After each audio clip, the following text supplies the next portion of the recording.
વેરાવળમાં એક ચોંકાવનારી ઘટના સામે આવી છે. 23 વર્ષના નરાધામે 8 વર્ષની બાળકી સાથે દુષ્કર્મ કરવાનો પ્રયાસ કર્યો હતો.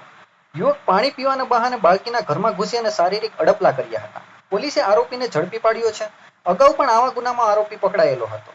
વાલીઓને ચાવચેત કરતી આ ઘટનામાં પોલીસમાંથી પ્રાપ્ત વિગતો અનુસાર 4 દિવસ પહેલા વેરાવળમાં માતા પિતા નોકરી ઉપર ગયેલ ત્યારે 8 વર્ષીય માસૂમ દીકરી ઘરે એકલી હતી.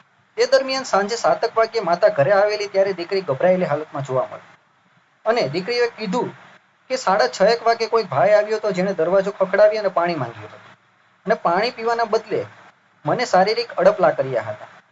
આ સમગ્ર હકીકત સાંભળી ચોંકી ઉઠેલ માતા પિતાએ તે પોલીસને જાણ કરી હતી અને પોલીસે બીએનએસની કલમ 75(1), 76, 351(2) અને પોસ્કોની કલમ 12 અને 18 હેઠળ ગુનો નોંધી આરોપીની શોધખોળ કરી હતી.